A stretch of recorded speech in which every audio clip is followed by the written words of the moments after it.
기독교 5대 교리에 대해서 지금 우리는 살펴보고 있습니다. 난주에 전적 타락 교리를 살펴보았죠. 사람은 전적으로 부패해 있기 때문에 스스로 자력으로 하나님께 나갈 수 없습니다. 나가지도 않고 또 찾지도 않습니다. 자신의 힘으로 절대 구원받을 수가 없습니다. 자, 그런데 여기 계신 분들 다 구원받았습니까? 구원받으셨죠? 어떻게 된 일입니까? 이 사람은 전적으로 타락했기 때문에 하나님을 찾지도 않고 또 구원받을 수도 없는데 구원받은 사람이 있단 말이죠. 무슨 이유 때문에, 무엇 때문에 이렇게 구원받았습니까? 하나님이 선택해 주셨죠. 그래서 여기서 선택 교리가 나오는 것입니다. 무조건적 선택. 오늘 다룰 중요한 두 번째 교리가 무조건적 선택입니다. 하나님께서 우리가 태어나기도 전에 이미 우리를 아셨고 우리를 사랑하셨고 우리를 택하셨고 때가 되어서 불러주셔서 예수님을 믿도록 그렇게 만들어주신 것입니다. 우리가 십자가 복음을 들었을 때 이 친구 믿을 만한 믿음이 있구나, 그때부터 이끌어주신 것이 아니라 그 훨씬 전, 태어나기 전부터 우리를 아시고 선택하셔서 불러주셨다는 거 하시는 것입니다. 그것이 바로 무조건적 선택 교리입니다. 그래서 하나님께서 우리를 무조건적으로 선택하셨다 하는 것을 우리는 믿습니다. 이걸 다른 말로 하면 예정론이라고 합니다. 하나님께서 우리를 예정하셨다, 우리를 택하셨다, 그런 말이죠. 에베소서 오늘 우리가 읽었던 1장 4절부터 6절을 다시 한번 보십시오. 곧 창세전에, 그죠? 창세전에, 세상이 만들어지기도 전에 그리스도 안에서 우리를 택해 주셨다는 것이죠. 우리로 사랑 안에서 그 앞에 거룩하고 흠이 없게 하시려고 그 기쁘신 뜻대로 우리를 예정하셨습니다. 예수 그리스도로 말미암아 자기의 아들들이 되게 하셨으니 이는 그가 사랑하시는 자 안에서 우리에게 거저 주시는 바 그의 은혜의 영광을 찬송하게 하려는 것이라. 창세전에 택하시고 예정하셨다는 것이죠. 계시록에는 생명책에 우리의 이름이 기록되어 있었다는 겁니다. 창세전에 이미 기록되어 있었죠. 계시록 21장 27절 보면 무엇이든지 속된 것이나 가증한 일 또는 거짓말하는 자는 결코 그리로 들어가지 못하되 오직 어린 양의 생명책에 기록된 자들만 들어가리라. 우리가 태어나기도 전에 하나님께서는 우리가 영원히 어떻게 될 것인가 하는 것을 정해 놓으셨다는 것입니다. 놀랍지 않습니까? 거룩하고 흠이 없게 되도록 정해 놓으셨습니다. 여기 계신 분들은 모두 거룩하고 흠이 없게 되도록 하나님께서 정해 놓으셨습니다. 주님의 뜻이기 때문에 그대로 됩니다. 그 앞에 거룩하고 흠이 없게 하시려고. 또 하나님의 아들들, 하나님의 자녀가 되도록 이미 정해 놓으셨다는 것입니다. 생명책에 그렇게 기록해 놓았다는 겁니다. 누구도 방해할 수 없습니다. 하나님의 뜻이기 때문에. 예수 그리스도로 말미암아 자기의 아들들이 되게 하셨으니, 그래서 때가 되자 주님이 불러주시니까 우리가 믿음으로 반응하고 주님 앞에 나오게 된 것입니다. 어느 날 갑자기 이루어진 일이 아닙니다. 이미 주님은 예정하시고 계획을 해 놓으신 것이죠. 자, 주께서 우리가 태어나기 전에 우리를 예정하시고 이 모든 것을 계획해 놓으셨다면 이 선택하는 조건이 조건적입니까? 무조건적입니까? 우리가 태어나기도 전에 이미 선택하셨다면 무조건적이죠. 이 친구가 선하기 때문에 내가 선택해야겠다. 이 친구가 성품이 좋아서, 이 친구 보니까 능력과 재능이 좋아, 뽑아놓으면 교회에 큰 제목이 될 거야. 그런 조건이 전혀 고려되지 않았죠. 태어나지도 않았는데, 아무 일도 안 했는데, 그죠? 그래서 주님의 선택을 무조건적 선택이라고 얘기하는 겁니다. 조건이 없는 것이죠. 그런데 우리가 사람을 택할 때는 무엇을 봅니까? 사윗감 마실 때 무엇 봅니까? 조건을 다 보시죠. 교회 직분자 뽑을 때 무엇 봅니까? 자격을 다 보죠. 자격. 우리는 조건을 봐야 돼요. 그런데 하나님 앞에는 좋은 조건이 있습니까? 주님 앞에는 좋은 조건이 없어요. 왜? 모두 전적으로 타락했기 때문에. 그죠? 하나님의 교회에 도움될 만한 사람이 없다는 얘기입니다. 하나님의 관점에서는. 우리의 관점에서 볼 때는 이 사람 뽑아놓으면 교회에 도움이 되겠다. 이 사람을 사익감으로 맞이하면 아내로 남편으로 맞이하면 괜찮겠다. 이것이 보이지만 우리 수준에는 이게 되겠지만 하나님의 수준에는요 없다는 거예요. 전적으로 타락해 있기 때문에. 그러니까 하나님은 무조건적으로 그 기쁘신 뜻대로 우리를 선택해 주셔야 되는 겁니다. 그렇지 않으면 구원받을 사람이 없는 것이죠.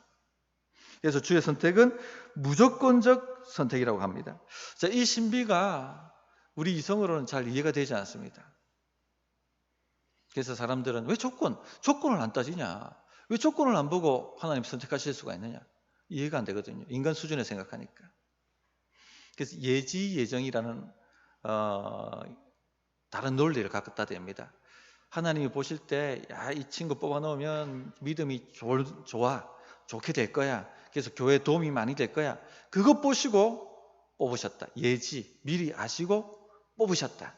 이렇게 주장을 합니다. 예정을 먼저 하신 게 아니고 먼저 아시고 그래 뽑으셨다. 조건을 보신 것이죠. 성경은 그렇게 얘기하지 않습니다. 다른 구절 하나 더 보면 로마서 8장 29절부터 30절에 보면 하나님이 미리 아신 자들을 또한 그 아들의 형상을 본받게 하기 위하여 미리 정하셨으니 예정하셨다는 얘기입니다. 이는 그로 많은 형제 중에서 맏아들이 되게 하려 하심이라. 또 미리 정하신 그들을 또한 부르신 그들을 또한 의롭다 하시고 의롭다 하신 그들을 또한 영화롭게 하시느냐. 자, 이 친구 지금은 좀 믿음이 없어 보이는데 나중에 믿음이 좋게 되고 교회 도움이 많이 될 거야. 이것을 보고 뽑으신 것이 아니라 이미 예정해 놓으셨기 때문에 뽑으셨다는 것이죠. 하나님의 선택이 믿음을 일으키는 것이죠. 하나님이 미리 아시고 미리 정하셨기 때문에 때가 되어 불러주실 때 믿음으로 우리가 반응하는 것입니다. 선택이 우리의 믿음을 일으키는 것이죠. 그래서 어떤 분들 그런 얘기합니다. 목사님, 저는요 교회 예수님 믿으려고 제가 의지적으로 자유의지를 가지고 발동해서 교회 나왔습니다. 그리고 예수님 믿겠다고 했습니다. 자기 의지로 한 게 맞죠, 그죠? 그런데 하나님이 선택해 주시지 않으면 어느 누구도 자기 힘과 자기 능력과 자기 의지를 가지고 나올 수가 없다는 것입니다. 하나님의 예정과 우리의 자유의지가 충돌하지 않습니다. 하나님이 정해 놓으셨기 때문에 때가 되어 탁 하고 이름을 불러주시는 거잖아요. 수여가 이제 믿자, 이제 교회로 와야겠다. 탁 불러주실 때 눈이 열리고 영이 살아나고 믿음이 오는 것입니다. 그래서 우리 편에서는 우리가 의지를 발동해서 자유 의지를 가지고 교회 나오고 예수님 믿겠다 하고 기도에 나오고 하는데 하나님이 선택하시고 불러주셨기 때문에 나오는 것입니다. 우리는 이걸 믿는다는 거예요. 아멘이십니까? 잘 받아들여 주세요. 이게 장로교인인데 이걸 안 믿으면 안 되는 겁니다. 아멘. 불안한데요. 이거 중요한 교리입니다. 이거 모르면 장로교인 딱지 떼야 됩니다. 자, 우리가 무조건적 선택을 믿으면 하나님이 나를 무조건적으로 선택하셨다라고 믿으면요 우리 마음에 평강이 옵니다. 주님이 말씀하신 세상이 줄 수도 없고 알 수도 없는 평강이 우리 마음에 온다는 것입니다. 자, 만약 하나님이 나를 조건을 보고 택하셨다면 생각해 보십시오. 자, 하나님 우리를 구원하시기 위한 조건으로서 365일 네가 기도회를 빠지지 마라. 새벽 기도를 빠지지 않으면 너를 구원해 주겠다. 조건을 다셨다. 그럼 신앙생활 어떻게 하시겠어요? 행복하겠습니까? 불안하겠습니까? 불안하죠. 내일 내가 깨어날 수 있을까? 알람을 울릴까? 한번 빠지면 끝나는 거예요, 인생. 조건이 달렸습니다. 신앙생활 즐거운 게 아닙니다. 고통이죠, 신앙이. 조건이 달리면. 병이 들어도 나와야 돼요. 입원을 해도 나와야 됩니다. 내 영혼의 생명이 거기에 달렸는데, 나의 응답이 거기에 달려있는데 힘든 것이죠. 다 조건, 평생 거짓말 한마디 하지 마라. 그럼 너를 구원해 주겠다. 행복하시겠어요? 아마 어떤 분들은 입을 꼬매고 사실 겁니다. 말하지 않으려고. 오늘 내가 무슨 말 했나? 잠잘 때마다 불안불안해하면서 체크할 겁니다. 어쩌면 매일 하는 말을 녹음하고 다닐지도 몰라요. 행복할 리가 없죠. 불안할 것입니다. 제가 신앙이 어릴 때 저녁 9시 1시간 정시 기도를 하면 하나님께서 내 기도를 들어주실 거라고 믿었습니다. 왜? 그 정도 정성을 들여야지 하나님이 감동하셔가지고 들어주시지 않겠는가? 그렇게 생각을 했더랬습니다. 이건 신앙이 어린 겁니다. 신앙이 없는 겁니다. 기도하는 것이 즐겁겠습니까? 성도님들 지금 기도하는 게 즐겁습니까? 아니면 고됩니까? 새벽 기도하는 게 고되고 수요 기도에 나오는 게 고되면요, 신앙생활 잘못하고 계신 거예요. 조건으로 하고 있는 겁니다. 내가 이래 안 하면 하나님이 나를 갖다가 택해 주시지 않겠지, 복 내려 주시지 않겠지. 그런 신앙생활, 그 재미도 없는 신앙생활 뭘 하세요? 내다버리십시오. 아무 재미도 없는 거. 그렇게 신앙생활 하는 거죠. 9시에 정시 기도의 시간 불안합니다. 빼먹을까 봐. 한 번이라도 빼먹어 버리게 되면, 한 번이라도 시간을 오버하게 된다든지 하게 되면은 부정타니까, 정성이 떨어지니까 늘 기도하는 것이 고역이었습니다. 고된 일이었고 재미가 없었습니다. 힘들었어요. 성도님들, 이처럼 신앙생활 조건에 달렸다면 기쁘지 않습니다. 늘 불안하게 삽니다. 자, 보십시오. 우리가 다 여기 결혼하신 분도 있고 또 안 하신 분들도 계신데, 결혼했는데 내 아내가 나의 조건 때문에 나를 사랑한다, 나하고 살아준다 생각해 보세요. 얼마나 불안하겠습니까? 더 좋은 조건의 사람이 나타나면 옮겨 탈 거 아니에요. 그죠? 의처증, 의부증. 하나님께서 만약에 우리 조건 때문에 우리를 사랑하시고 우리에게 복 주신다고 믿는다면 얼마나 불안하겠어요. 나보다 더 신앙생활 잘하는 다른 조건에 있는 사람이 나타난다면 하나님이 갈아타실 거 아니에요, 그 사람에게. 의부증, 의처증이죠. 행복합니까? 이런 삶이. 얼마나 불행해요. 얼마나 고통스럽습니까? 그런데 이렇게 신앙생활하는 사람이 꽤 많다는 겁니다. 그게 믿음이라고 착각하고 살아가요. 십자가복을 아무리 떠들어대도, 아무리 외쳐도, 아무리 가르쳐도 이해를 못하는 겁니다. 또 조건으로 돌아가고 또 조건으로 돌아가고. 하나님의 무조건적인 이 사랑을 좀 받아들이십시오.